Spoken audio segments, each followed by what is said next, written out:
On Saturday afternoon, the locals of Dokhin Nayapara under the Dharmanagar police station arrested a drug dealer named Nantupal along with 12 containers of brown sugar and handed it over to the police. The arrested Nantupal is a resident of Purba Harua village. Nantupal said he came from a person who drives TomTom vehicle. However, police was not able to arrest the person because Nantupal doesn't know his name. জুরে কো বাড়ি কই হ্যাঁ কতদিন থেকে বেচো এটা আমি বেশি না আমি খাই আগে আগে বেশতাম অনেক বেশি এটা কই থেকে কার কাছ থেকে আনো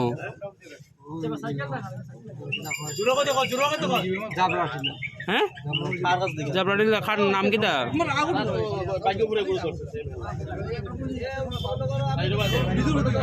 এর নাম কিটা জুরে কো জুরে জুরে হুসেন কিটা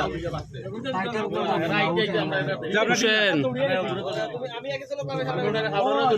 আমরা মেইন উদ্দেশ্য হইল আজকে বিগত কিছুদিন থেকে পুলিশ প্রশাসনে যাকে ধরছে ডাক সাইডের যারা ধরছে তারাই সবই বলছে যে দুর্গাপুর থেকে কিনছে বা দুর্গাপুর বাড়ি অরিজিনাল হেরার বাড়ি দুর্গাপুর বিভিন্ন সময় দেখা যায় অন্যান্য জায়গা থেকে এসে দুর্গাপুর তাই আজকে আমাদের ক্লাবের সদস্য সোনালী শিবির ক্লাবের সদস্য মিলে একটি অভিযান করে অভিযানে নান্টু পালনা দাস ওনার নাম এই ছেলের কাছ থেকে 12টি কৌটা ড্রাগস পাওয়া গেছে।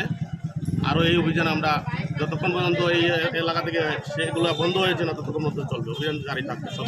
আপনার নাম? আমার নাম সুলেমান আহমদ, সোনালী শিবির cashier. Bureau Report, Chini Khorang.